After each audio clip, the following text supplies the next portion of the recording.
And welcome into the Young Dad Podcast. Whether you're outside grilling, mowing the lawn, changing dirty diapers, or maybe, just maybe, you got a moment to sit back, relax, and listen to your favorite podcast. Whatever you're doing, wherever you're at, thanks for being here and thanks for tuning in. I'm your host, Jay. And today we're diving into an important and personal conversation about parenting, autism, and neurodiversity. Parenting is tough, but when you add ADHD, autism, sensory processing issues, or learning disabilities, the challenges and rewards can look completely different. Joining me today is Dr. Christopher Wyatt, an autistic self-advocate, educator, and father of two neurodiverse children.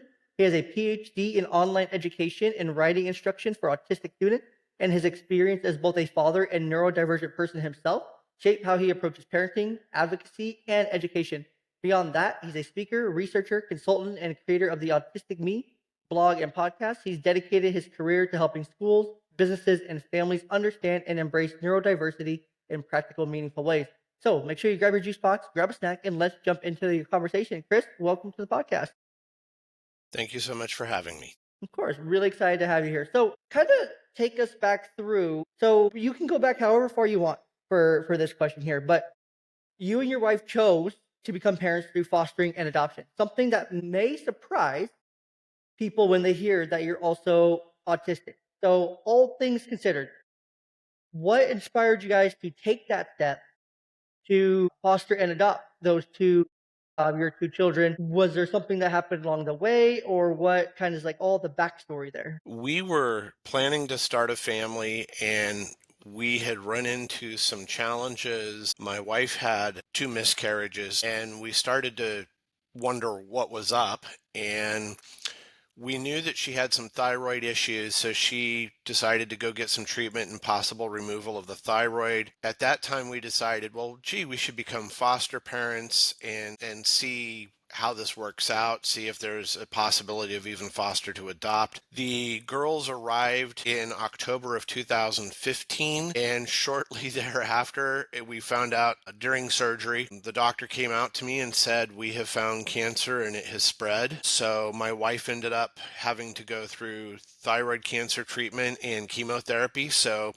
the girls arrived and I was solo parenting fairly quickly because during chemo, you can have limited contact with the kids. So that was our initiation, was here's some kids, and oh, by the way, your wife can't help you a lot because she's going to be going through chemotherapy. How old were the kids when they first, I guess, arrived? Is that the right word? When Yeah, they first arrived? two and three. Wow, they were little. Oh yeah, there were still diaper changes and all of the things that you might expect, especially coming from foster care. The youngest was nonverbal, the oldest was still working on language processing. The youngest was nonverbal for most of a year or so. I think she spoke around 3 years, but there was a lot to deal with there, plus the courts, the supervision, the supervised visits, the hearings with the birth family. So there was a lot going on. And but I will say that experience trained me, as it were. This weekend and this week, I've been solo parenting because my wife had to travel for business. So, the solo parenting gig is something I hope I'm decent at. Hey, as long as the kids are clean, they're showered, they're fed, and they're alive by the time the wife gets back, you're good. I certainly hope so. For me, it's a chance to do some things with the kids that they might not normally get to do on the weekends. My wife and I were so busy. She's got a lot of responsibilities, so the week that the weekend when she's gone, I'm able to do a little bit more with them, just because the family duties shift a bit. But that initial experience of having to juggle so much with the foster care responsibilities, the concerns with my wife's health, everything that was going on. It was trial by fire. It's certainly not what we had anticipated when we decided to have a family. And as you note, a lot of people said, why would you want a family? You have your own sensory issues. Social skills aren't necessarily my strong point. And the way I have come to look at it is that because I have some similarities with my children, I'm able to advocate for them from the perspective of knowing what it's like to have sensory processing, noise, and light sensitivity, what it's like to struggle with language under pressure, under stress. I really struggle with language. So, coming into it, I think I have the advantage that some parents don't always have, which is when my child is having a meltdown or seems to be an overload, a lot of times I'm able to figure out why pretty quickly, because when a child is having a meltdown, it's not because they're trying to cause trouble, it's because they don't have the words to express what's causing them trauma. You know, my youngest, if I notice if she's holding her fist tight, if she's kind of grimacing, I can usually think to myself, okay, is this a little bit loud in here? Is there an echo in here? Is there something that's triggering her? And usually I can call it right. I can say, gee, is there some sound bothering you? And she'll nod and I can get her out of there and calm her down. So, in some ways, my experiences offer me sort of an advantage in that I have that insight to say, okay, what would be triggering me right now when I was little that I still struggle with, but because she's a kid, it's way more overwhelming. So, in that sense, choosing to have a family, we also know that anytime you have a family, there's a risk they're going to be like you. So there was always a chance that we were going to have children who were a little different in one way or. Yeah. Well, that's really cool. So the kids that you guys adopted, are do they also have their own, I don't know how to say this in a good way, like their own diagnoses or their own challenges? They do, so they're birth sisters. They come from they went through the same traumatic experiences. There was, problems in any home. That's how a child ends up in foster care. The birth parents were not married and there was a lot of turmoil in the relationship. There's a lot of other issues, exposures, tobacco and alcohol and who knows what else. You never know these things and you, Yeah. you can never verify them. There was definitely neglect. Because they were neglected, you get reactive attachment disorder, you get childhood trauma, and then you add on to that the other things that may or may not happen in foster care that we have potential diagnoses for. PTSD is a diagnosis they share. ADHD is a diagnosis they share. Autism is the diagnosis for my oldest. The youngest has sensory processing issues. She has a number of others, but for insurance reasons and other issues, we've never gotten the full battery of diagnostics on the youngest. Basically, she couldn't finish the test. Mm, And insurance and the provider battle back and forth, and I don't believe we've ever received the final report.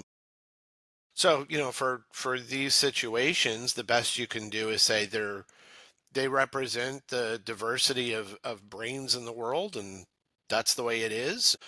The oldest is about to turn 13, the youngest is 11, and that's a long way to come from 3 and 2 to 10 years later. They seem to be okay, but there's a lot, we admit there's a lot that goes into it. For me, the foster care situation was traumatic even as a parent because they were in foster care for 4 years. Because the parents are given a lot of opportunities, the birth parents, to fix the problems, whether it's anger management courses, parenting courses, other things, various forms of counseling and education. They set goals for them. And the parents would make some progress and then backslide, make some progress and then backslide. So that's 4 years where you don't even know if the children are going to get to stay with you. And likewise, they don't know who's going to be there. So you are there for them as much as you can be, and you hope that you give them the stability they need. So when the adoption was finalized, that was a great relief for the kids, not just us, but for the kids, because they can say, they've been calling us mom and dad, but now, yay, it's mom, dad, we're done, it's over. yeah, it's a huge sense of relief, and that pressure's off because I've seen it in the work I do. I work with kids in the foster care system from time to time, and I can just see I've seen just how stressful it can be on these kids. Just the long days that it go like they can literally go from three sets of rules and discipline in one day to where they start at the foster home and then they go to school, but then right after school they get picked up and then transported to with a parent and then back after that visit to the home, and it's just so much going around that it can be really hard for these kids. It can be really hard on them overall. Yeah, but that's truly amazing that you guys were able to adopt and to bring that full circle for them and to provide that stability long term for them. And that's what children need. I look at the news and we see all the horrible things happening around the world. Children need stability, they need safety, they need security. That's what their brains need. That's what I think anyone really wants. Obviously, Yeah, any adult who is in a war zone or a famine or whatever, the adults get PTSD. So, of course, the children do. It's the way things are in foster care. Like you said, foster care, they're with you and you're trying to raise them with rules. Then they go to school and they get in trouble for things they don't understand. Then they visit the birth family, which is trying to be their friends more than parents because they only see them for, whatever hours it is that week. It was obviously difficult for them. Now looking back, since it was more than 5 years, they don't necessarily remember everything, but everything that happened to them shaped them into the young women they are. yeah. And every human wants the stability and stuff, right? Every person needs that. Every person, these are just all, basic needs, right? Safety, stability, right? They're all basic needs. And it's so, so important. But it also goes to show like how important like a stable home is, like how important the role of a parent, two strong parents is, right? In the home. Like there's nothing that beats it, right? Like I'm sure that there maybe there was other parents or maybe another parent that was like trying to adopt or something that could have also been a good fit, right? But it just shows like when there's two good parents in the home really trying to give their kids everything, and especially like a dad like yourself that's really out there trying to communicate and advocate and to be there for them and to relate to them, it shows just how big of a difference that can make. How they go from having all these different challenges that of course you guys didn't cause at all, but you guys, you didn't make the mess, but you have to clean up the mess. You have to clean up the mess along the way. And it just goes to show how important that is. And it's an ongoing process because, the children, when they were little, they weren't really ready for even play therapy or talk therapy. We didn't have full medical and educational rights during some of the process. So, we didn't have the ability to seek all of the supports we knew they needed. And now that they are our children, for the last 5 years, we can seek out therapy, medical care, preventative care. Our oldest has scoliosis, so she was in a back brace. She's got braces for her teeth. There are things we can do with those parental rights that will ensure a better life for them. We can address medical needs, we can address psychological needs, we can address social skills. They're both in Girl Scouts. So there are things we can do to support them that when you're just the foster parent, you may not always get the court approval or the birth family approval to do. That once they were fully ours, we knew that we wanted to help them with their social skills, get them in good schools, get them in settings where they can be interacting with other people and doing things they like. It's really frustrating to know how many children are out there who might even be preteens who just a stable home would help set them on the right path. But obviously adopting two children was a lot for anybody. But the system has so many children out there, and we just fell into the system because we had tried to have a family, and the system was our last choice. But I'm really glad we did it. I think the girls are every bit as important to me as any child could ever be. They are my daughters. They are my wife's daughters. They are our family. We're very protective of them because that's what makes a family. Absolutely. And you mentioned that there's this overwhelming need. I've actually done research on this and I've broken it down before. I don't know what episode I've done this on. Gosh, I don't remember. But I had a clip that went like low key viral because of it. But I broke down like there's a surplus of potential homes and families for these kids in the country. Like there's legitimately, we legitimately in our country have a surplus of available homes for children, families that are on the adoption list. I think I was because I was talking about I think I was talking about abortion and whatnot, and I fell into all these numbers and whatnot. But let's say there's a million homes, right? There's 1,000 in the foster care system. There's a home for each of those. Just from the adoption list, the people waiting to adopt a baby of some kind or a child of some kind, well over a million. And so there's like a surplus of over 500,000 homes here. So there's absolutely no reason to even have the foster care system when you have all these families that I guarantee if you call a lot of them, if the system started calling these foster families, maybe the state doesn't have enough, but maybe the neighboring state has some. And then that does get messy because state to state, its own thing and whatnot. But it, there's a, it can be done. It can be done. We do a lot of other things state to state, no problem. It can be done to where each of these children in the foster care system can be in some kind of home with a family that is wanting children, that is wanting to raise and put kids on the path. Does it get harder as the kids get older? Absolutely.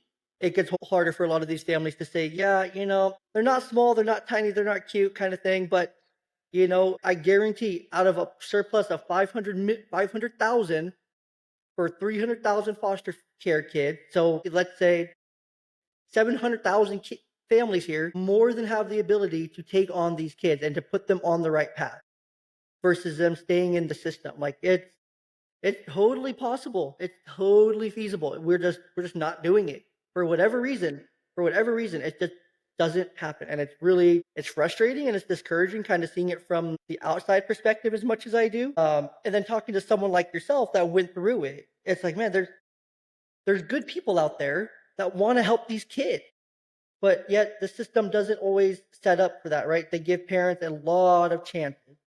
State laws require that they give them a lot of chances, which is fine, but also where's the accountability on the parents' end for what they did to lose the children in the first place? Why are they being given so many chances to where maybe they will be more successful being over here with the foster family? Just my thought. One of the challenges for these children is how many of them go in and out of their birth family. So they're placed in foster care, the parents make progress, the children go back, and then for whatever reason, the parents backslide, there's another trauma, the children go back into foster care. While we were going through the system, we're aware of children who even were adopted and then relinquished back to the state because their difficulties were so extreme. So you end up with people who adopt and think they can manage, and then they find out they can't. The children who come through the system do require a lot of effort, a lot. And not every family can make those adjustments. Some of these children have serious medical needs. Some of them are born with addiction.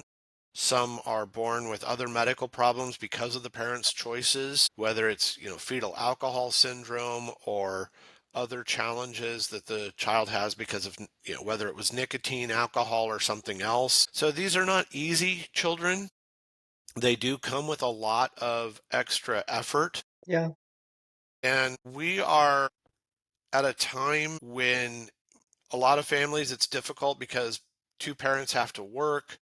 The cost of childcare is extreme. The schools are not providing all the services they need. Services are being slashed right and left. It's difficult because, I bring up, if we are going to say we are pro-family, you cannot at the same time cut special education's national oversight. You just can't. Because these kids are in the system, they need advocates. Most of the states don't do a good job. That's just the blunt truth. The states don't do a very good job. And so a lot of times you had one or two offices in the state that oversaw special education and special programs. I know the advocate in California was just shut down as a part of the streamlining efforts. So now the parents have no one to go to say, we've adopted or we're fostering and this child has special education needs. Those advocates, which were federal, are gone.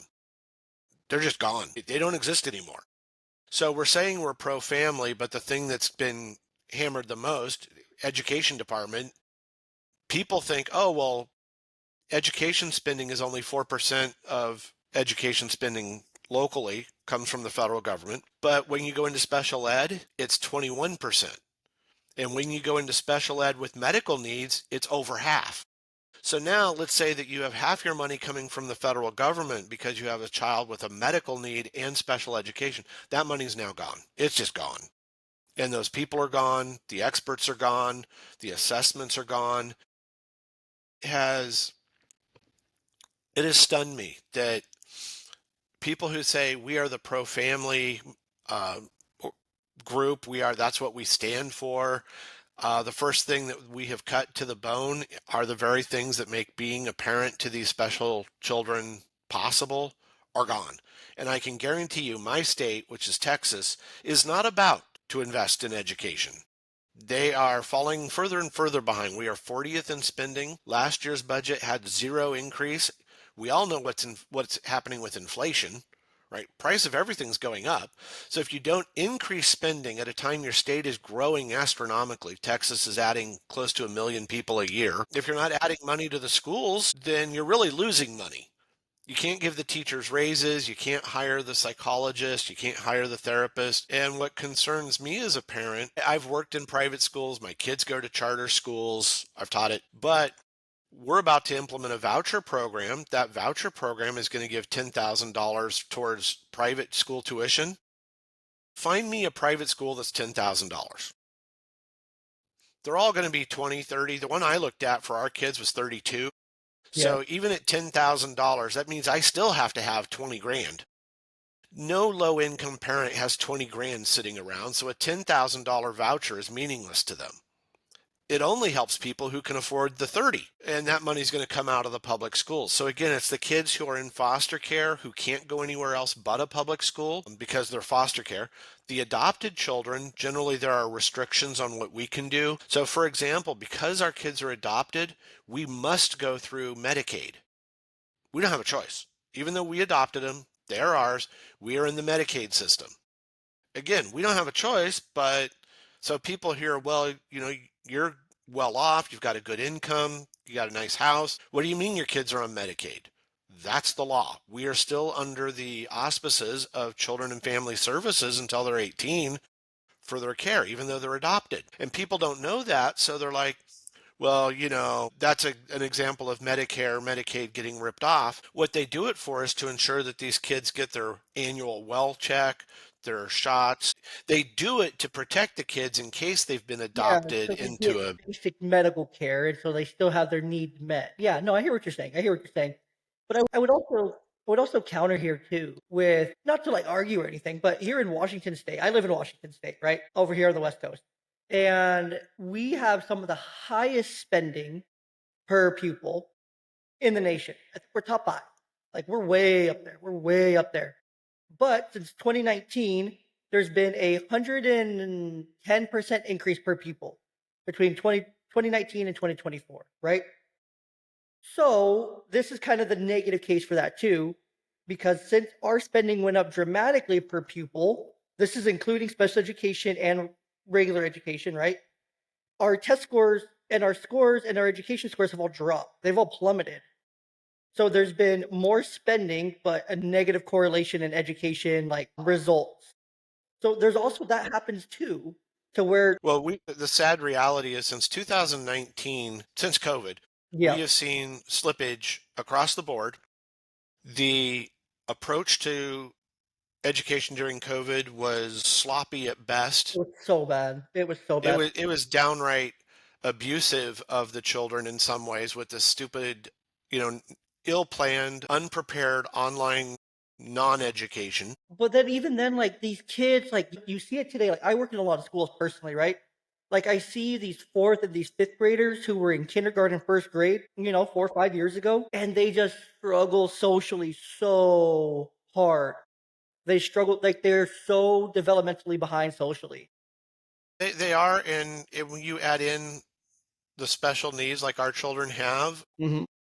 we had to homeschool. We had no choice. And we homeschooled the year after the lockdown for a number of reasons. Our local schools just could not meet their needs because post-COVID, they couldn't hire. They just could not get people. In Texas, 40% of teachers leave in their first 3 years. Yeah, I think that's like a nationwide thing too. It's close. It's It pretty, is it's very pretty close close to nationally. that nationally too. Like the teacher turnover is kind of insane. But you look at it, like, the system that they're going into, like, they go in bright-eyed, bushy-tail, like, and then they get into it, and the system is just broken. You know what I mean? It Like, is. it's bureaucratic. It can get very political very quickly. Like, they don't even get the chance to actually go and teach math, reading, writing, arithmetic, and all these science and these things that they actually went in to go teach. Now they're teaching who knows what. Curriculums are all over the place, and they're like, "Yeah, this is not what I signed up for. This is not what I thought teaching was going to be." Well, you know, the flip side of that here in Texas, our youngest, the school she goes to right now, all they do all day long is math, English, science, history. There's no art, there's no music, they have no sports teams. Everything is focused on the state standard test. And we are frustrated as parents because our daughter, if they had music or they had art or they had something that would increase creativity, problem solving, some, something social too. Kids need Instead, she's spending day in and day out staring at computer screens, taking practice tests for the state test. Here in Texas, it's called the STAR. In Pennsylvania, it's the Keystone. California, it was the CBEST. Every state has these, right? And they teach, they want to get good scores on the test because in Texas, if you don't, the state can take over your school. And then when there's a state takeover, like there is currently in Houston, the state appoints the superintendent, the state shuts down things. No state is doing it well. Every state, whether it's a blue state, a red state, a purple state, I don't care. They are all screwing up education in their own unique way. The problem is that you see two extremes. You see the let's throw money at it and hope it gets better, and then we see the let's starve it and hope it dies. And neither one is working, nor is the Texas approach of let's not have art, let's not have music, let's just teach to the test and boy, we'll raise those scores. I'm sorry, but neither approach is working. No state is keeping their teachers. No matter what they pay, the teachers are quitting. And as a dad, I have to say the first thing that people say is, the evidence is out there that says two parents are better. The evidence is just there. And that's because I look at what my wife and I have to juggle. One of us is always available. One of us can go to the parent-teacher conference. One of us can support the teachers. If you ask me what the biggest problem is, whether it's a high-spending state like Vermont or Maine or a low-spending state like Texas or Louisiana, the biggest problem is parental involvement.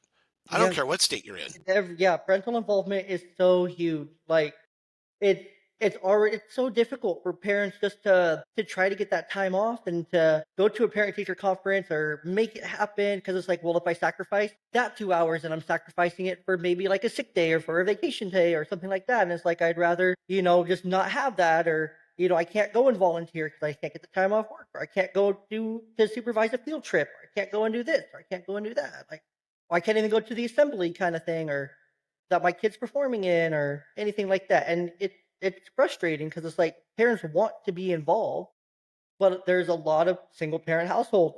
There's a huge lack of parental involvement. It's like, I have enough means right now to not me personally, but the average parent can say, well, I have enough means to be able to, get up in the morning, get them ready, give them breakfast, get them to school, and pick them up after school, take them home, and that's about as much as I could do, kind of thing. Or send them to some kind of after school care so I can work my full schedule, get off, and have enough money to keep the home running, kind of thing. So that's kind of where we're at, and it's really sad that that's where we're at.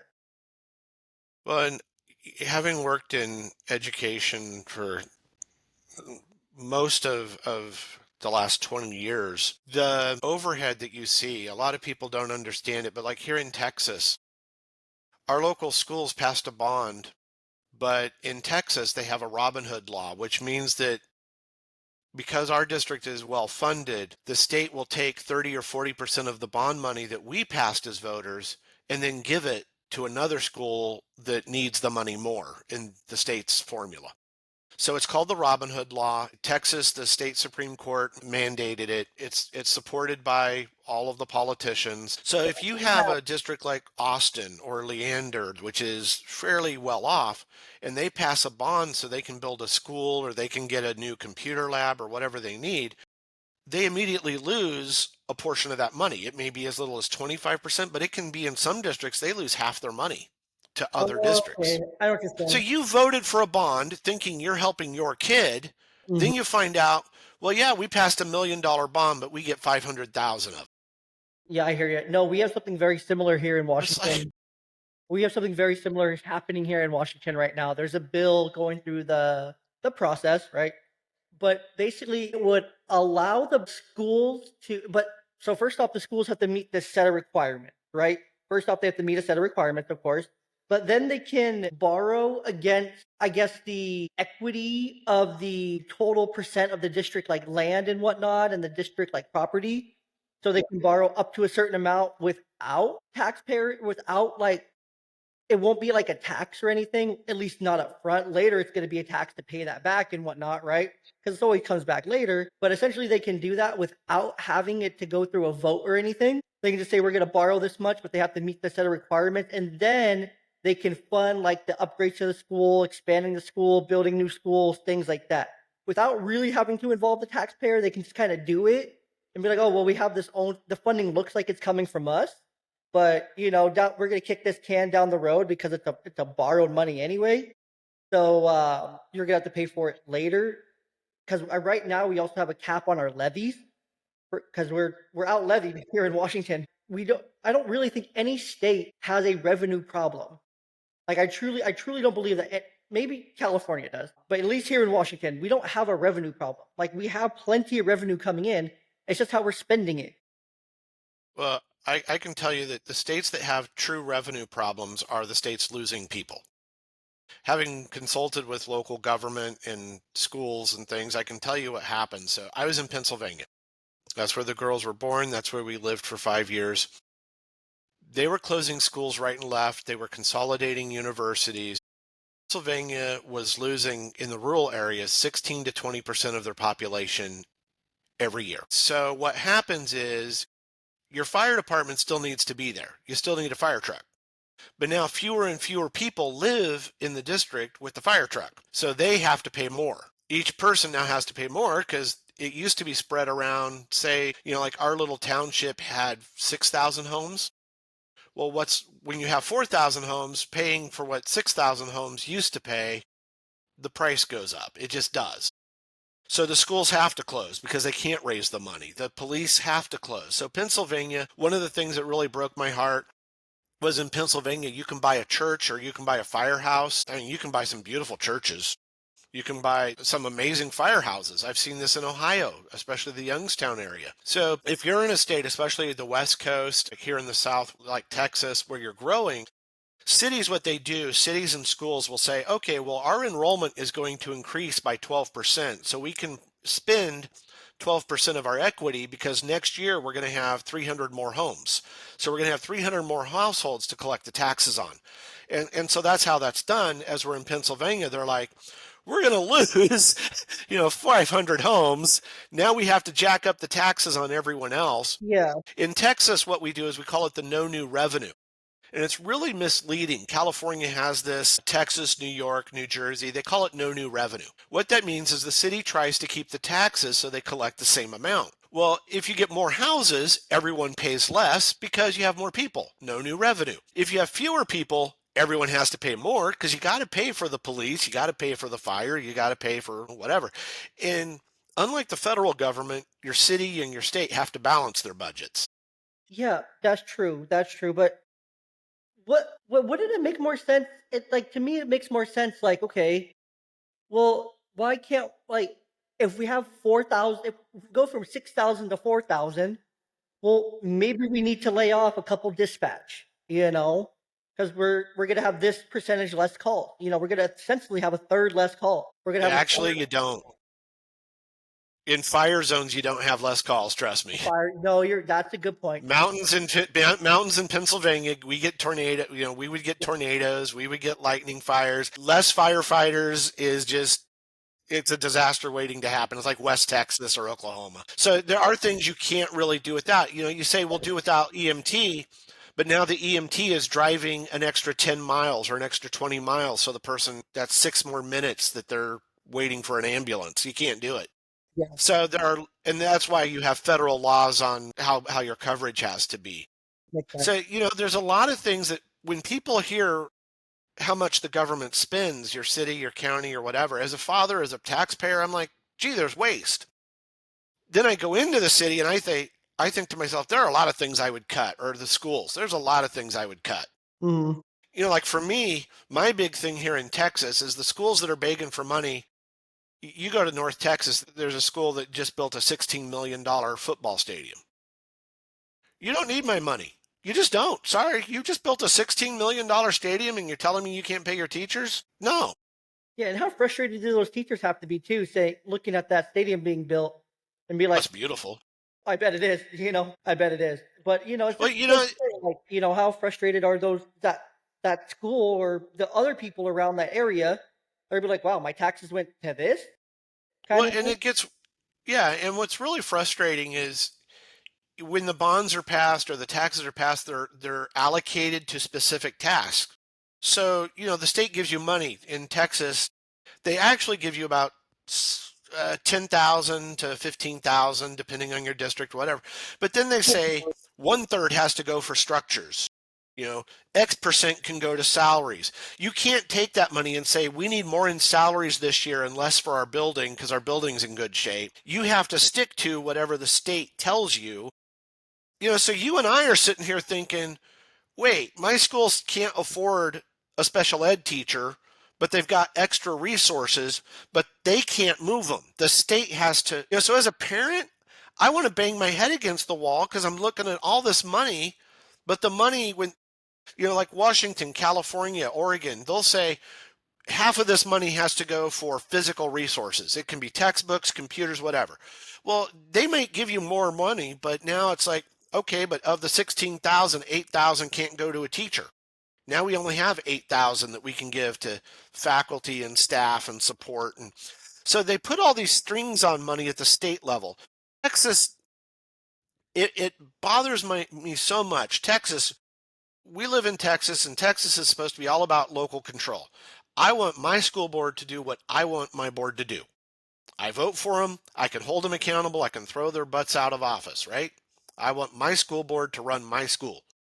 But then along comes the state and says, well, you got to buy this and put this up on your walls. We had to buy these signs against human trafficking. You got to display those. Oh, now every school in Texas had to have an armed officer, trained police officer with a weapon, every single school. Well, a police officer, you think, well, okay, there's 50,000. No, no, no. Now you have to get insurance for a peace officer with a weapon. That insurance, that's high. You have to get health insurance for that person, life insurance for that person. A peace officer adds up to 100,000. They're not a teacher. They add 100,000. Every single school site needs an armed cop in Texas by law.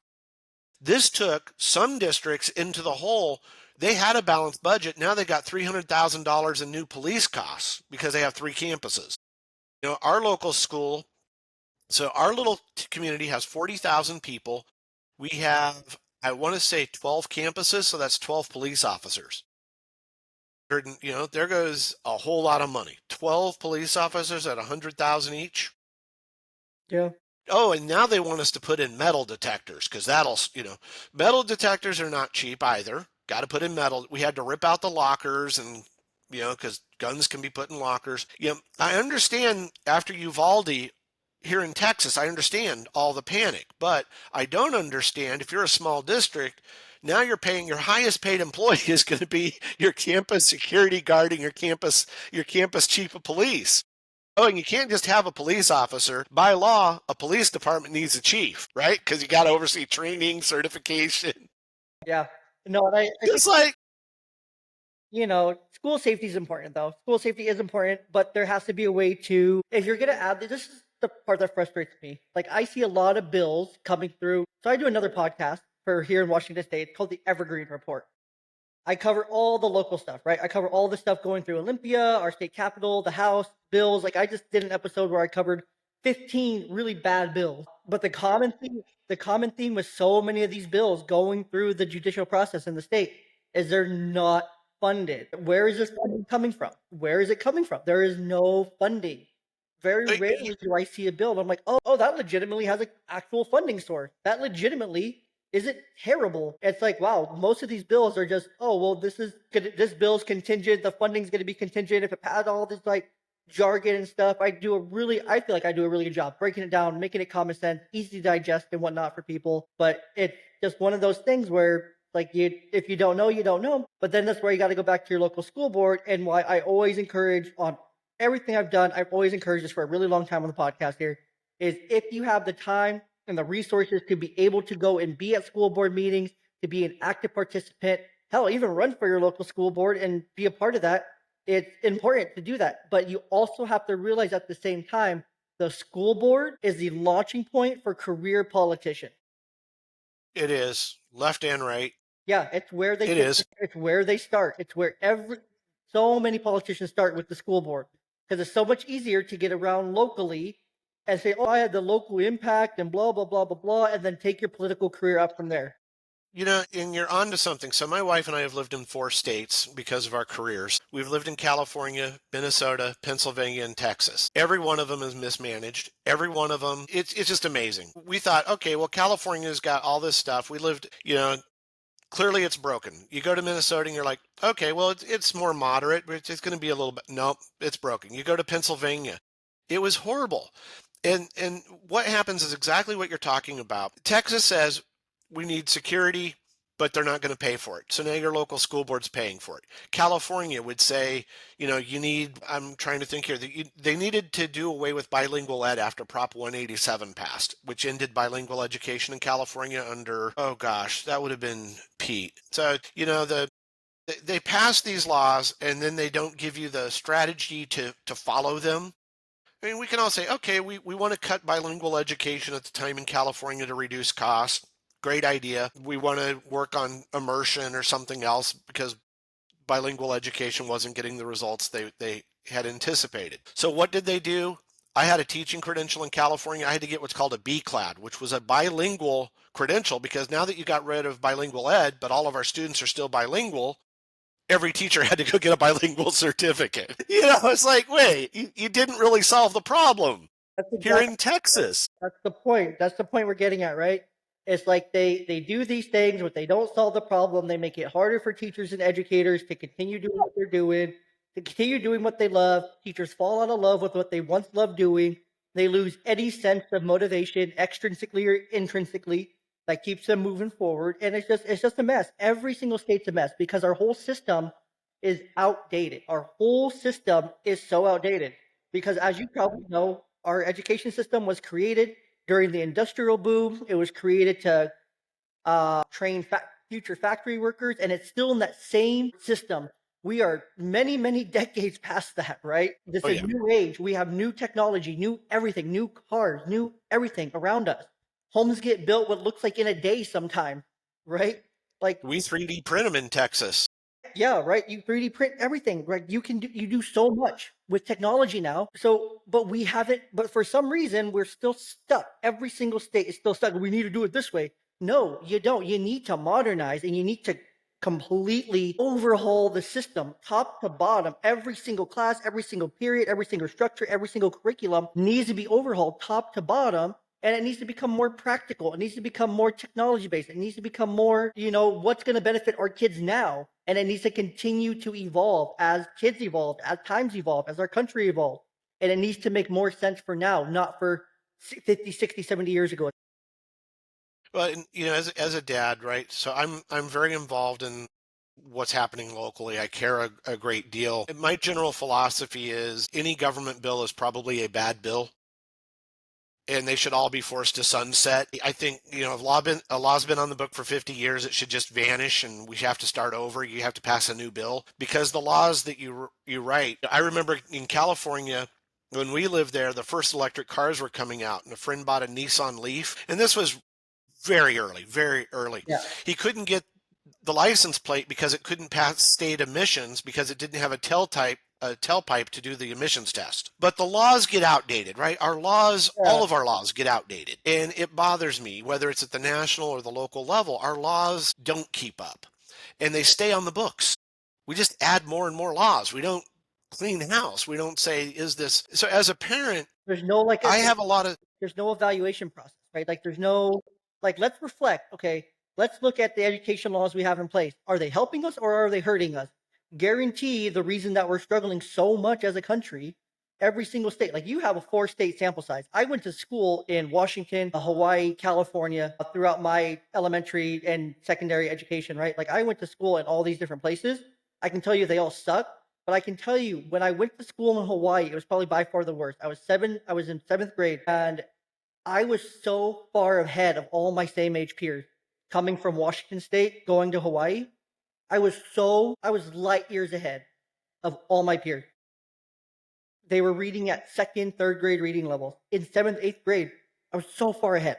It was insane. I was like, how am I so far ahead?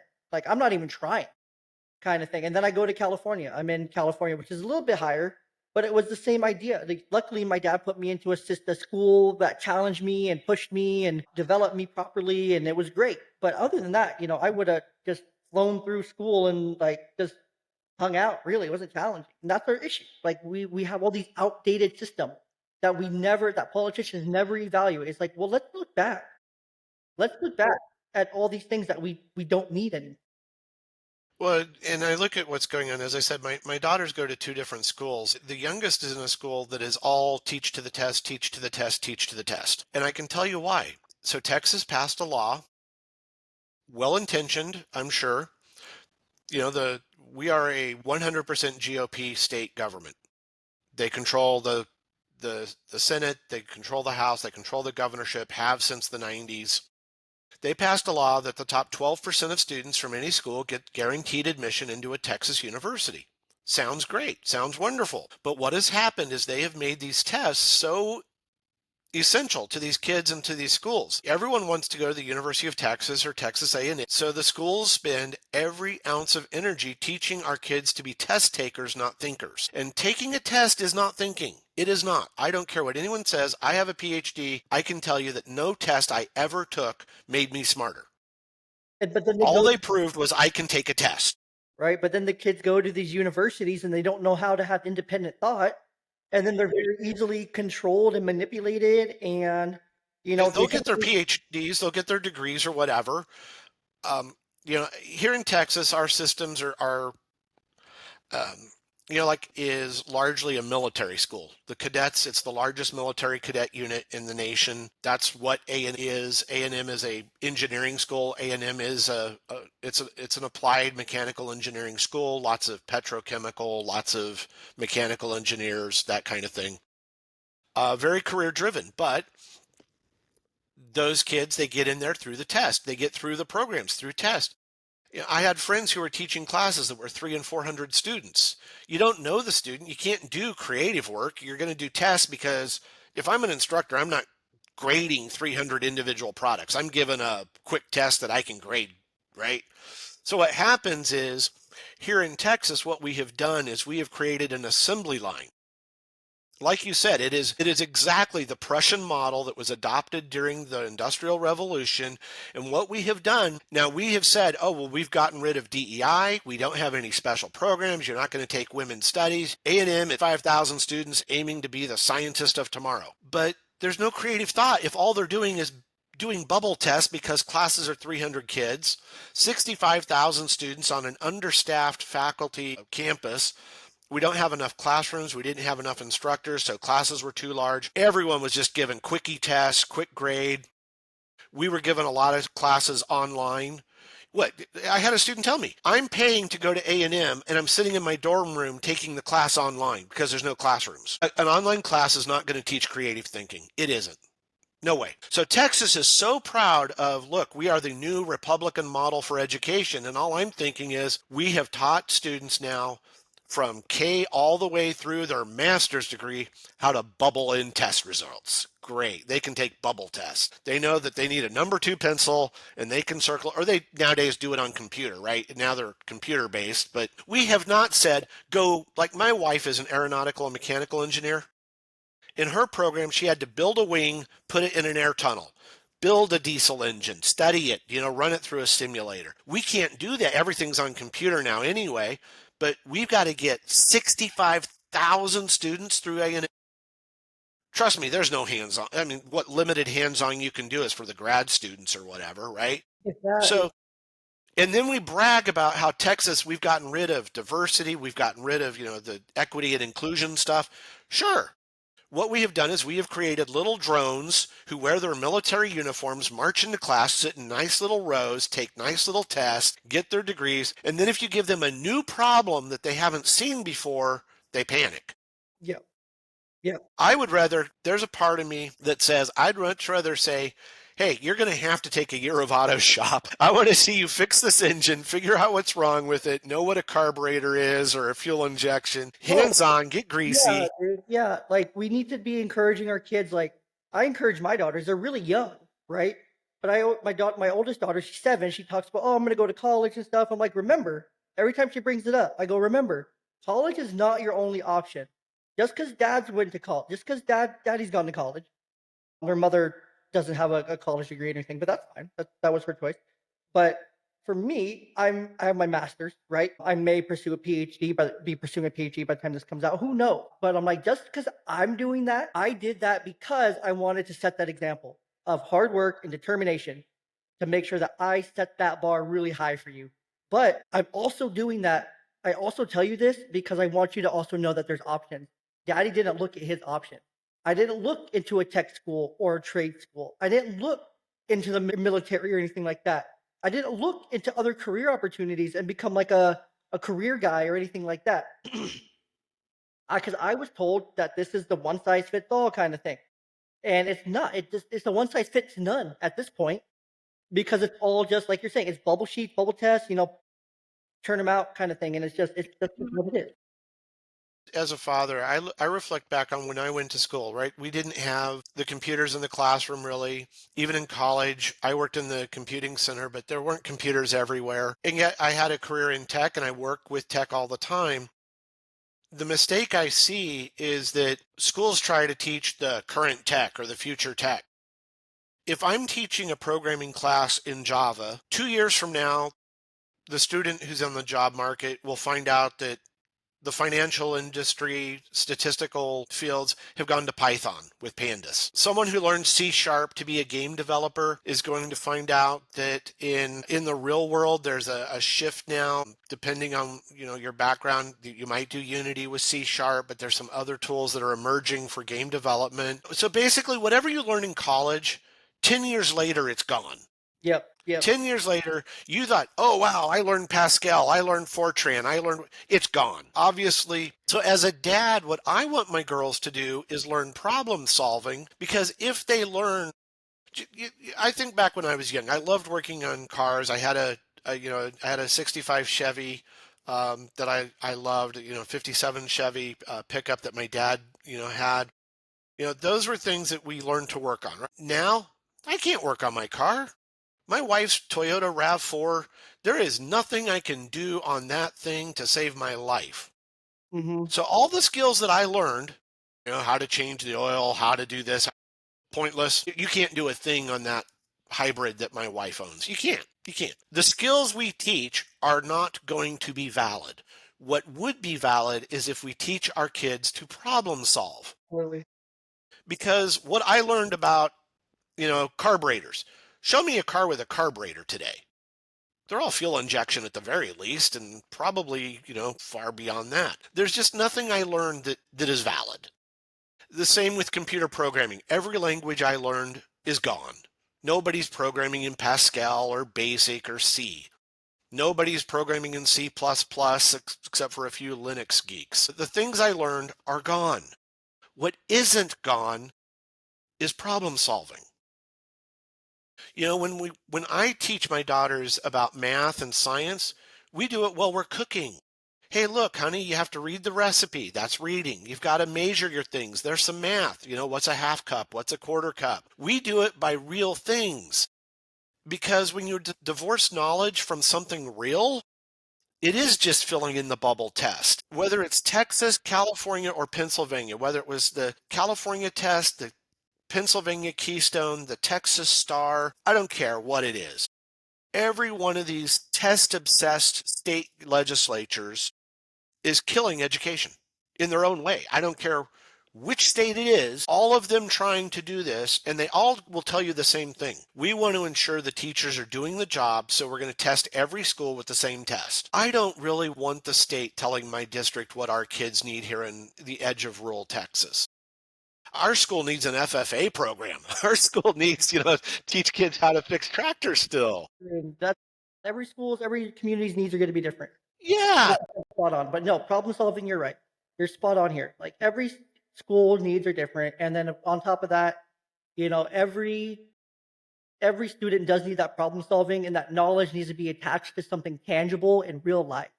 Without that, like you're saying here, it's just bubble sheet knowledge, and it's so important. As someone who is autistic with no social skills, computers were my thing. They were. But I tell my daughters, they struggle socially. The computer will change. The music, they like music. Music will change. What you need to learn is how to read sheet music. So the keyboard will get better. Trust me, the new keyboards are nothing like the old Casio that I had. Technology will move on. Life will move on. Everything will change. The maps that you and I learned as kids, the maps aren't accurate now. Right? East and West Germany are now Germany. Poland, borders change. Countries come and go for some reason. Presidents. Now you have to memorize a few more presidents than when I was in school. Things change. So that's what we need to teach our kids is how to adapt and how to grow and how to learn. As a parent, as a dad especially, I want my kids out there with me fixing the lawnmower. The lawnmower died this weekend. Had to show them, here's the spark plug, here's the air filter. Practical stuff, right? That's the stuff they need to know. That's all our kids need to know. They need to know the real life stuff. Like they don't need to learn just standardized test stuff because that's never going to help them, right? They It don't need to isn't. learn all this crap. It's not going to help them. It's not going to help. And what I worry about, we were talking about special ed. Special ed is an easy thing to cut because let's be honest, not every kid is special ed. Not every kid has gone through foster care and needs a therapist at school or a language and speech pathologist. It is easy to cut because it doesn't affect most people. But here's my theory. My research is on the economics of special education and instruction, online instruction. If we teach a kid, they get a job. If you cut special ed and don't give them job skills, they're going to be on public assistance, which is a total waste. Yeah. I don't want to raise people who need a handout. No. I want my daughters to get skills where even if the best they can do is a job that's a trade, great. I want them to get the best trade skill training possible, become the best baker, the best mechanic, the best plumber. I do not feel like cutting special ed is useful because then what you're saying is, okay, they can't get a job and we'll just pay for them to be on Social Security supplemental income. We want people to produce and add to society, not just Yes. we need more people to add to it. And I love that. And I got you there. I think that's amazing. And I think we need to teach our kids, you do not take anything. Even if you are on public assistance, you find out what the work program is, right? Mm-hmm. With special needs children, we can have, there are a lot of great programs where children with autism or children with Down syndrome, children with other needs learn job skills. They learn how to make money, how to make change, how to run a register, how to serve food. Mm-hmm. When our schools cut those in the name of fiscal sanity, what we're really doing is we're going to pay a price later when they're unemployed and we're paying for their assistance. Yep, exactly. That's what bothers me is schools are everyone cheering all these cuts right now. Yay, we're cutting big government. Cutting is smart. We have to cut, right? I mean, boy, I can think of lots of things that we can cut. But you cut intelligently. As a family, we don't just suddenly say, well, we're going to cut 30% from food, 30% from transit, 30% from home, 30%. We don't do that. We look at our budget and say, extras. It's okay. Look, we can't do soccer this year. Sorry. Yeah. Or sorry, we can't. Oh yeah. We may not be able to take the big vacation. We may just have to, do some weekend trip. But I don't know about you, but I cannot cut my home mortgage payment. Can't. No, I wish. Right? No, so housing is housing. You have to cut smartly, and you have to cut the things that are actual, do we need this right now? No. Would it be great? Yeah, but do we need it? No, it's not really a need, it's more of a want. And determining those needs and wants is so important. But any closing thoughts, and we'll jump into the dad zone here to wrap this up. Sure. As a father, obviously my thing is education, and I am very concerned. Here in Texas, there's a lot of pressure on cut. And we haven't had an actual increase since 2019, not even an inflation adjustment. You could only cram so many students into a class, and the more students you have, the more likely you are to get that factory approach. Yeah. Because, you get 35 students, you don't want to grade 35 projects. You go with the test and score, the worksheets. We need creative teachers who teach. We don't need 5 superintendents. We don't need 20, assistant superintendents or whatever. We need teachers who are well paid and allowed to teach. And it frustrates me. I have a lot of friends and family here in Texas who are cheering on what sound like good ideas. And then to me, the question that I always ask is this good idea, like the law enforcement. They're getting ready to mandate the 10 commandments in the classroom. They already mandated putting in God we trust in every classroom. My question becomes, whether you like it or not, who's going to pay for the poster? Who's going to pay for the person to put it up? Who's going to pay for the security guard? Who's going to pay for the security guard's training? Who's going to pay for the metal detector? All these things that are good ideas, if we agree they're good ideas, then we need to pay for them. Yeah. If they're not good ideas, please don't do them. Yeah. Don't do things that are going to cost the local school districts money. It's not costing, I hate to say this, but our state legislature is old. Right? These guys are in their 70s and All of them 80s. are. Every single state legislature is like. Actually, no. Here in Washington, we actually have a fairly younger demographic. But overall, I know exactly what you're saying. I know exactly what you're They saying. don't know what's going on in the schools. Yeah. So some 71-year-old, lieutenant governor saying we need X, Y, and Z. It's like, no. Do you know our books barely discuss the 1990s? We don't even have history books that cover this Yeah. current century. I guarantee if any of them go into a classroom today, they will be shocked. They will be shocked at what actually goes on, and it'll open a lot of their eyes versus getting out from behind their desk or just sitting behind it. But anyways, Chris, this has been a super fun conversation. Let's jump into the dad zone real quick, and then we'll wrap this thing up. So first question here in the dad zone: does pineapple go on pizza? It does for me, but I admit, having been raised in California, it's definitely a California and Hawaii thing. Gotcha. I love it. I'm not a fan, but to each their own. I've learned over time, been more and more open to that, to let every people have their own. Who are 3 people, dead or alive, that you would invite to a dinner party? Well, for me, it would be someone like an Albert Einstein, certainly, like guy struggled in school, yet obviously succeeded. Um, Orson Welles, great writer, great entertainer, War of the Worlds, the Citizen Kane, so filmmaking definitely. I think it would be really interesting. This shows my age, but I would love to talk to Ronald Reagan. Oh, very cool.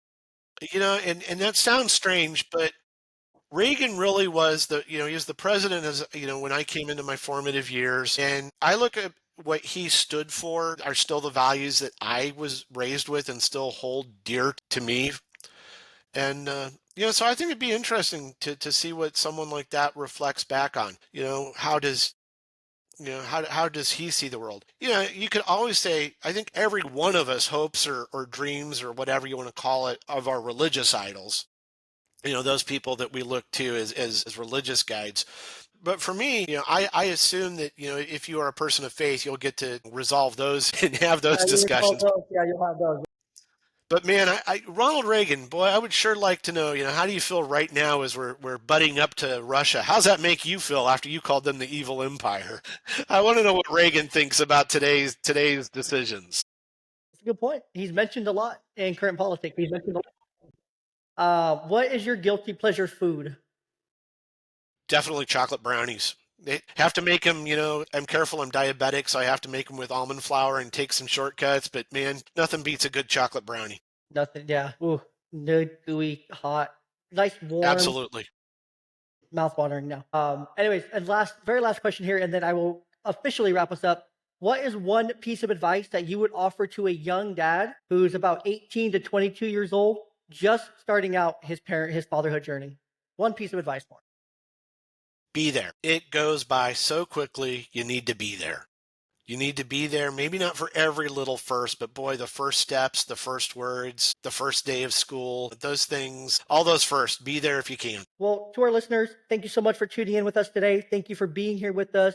Be sure to check out Christopher's blog and podcast, The Autistic Me, for more on neurodiversity, parenting, and education. And you can find all his work down in the show notes attached with his link tree as well. And again, thank you guys for tuning in. If you enjoyed this conversation, make sure to rate, review, and share the episode with a fellow parent who needs to hear it. A lot of good stuff in here, really good conversation that I truly, truly enjoyed. And until next time, stay present, stay engaged, and keep striving to be the best parent you can be.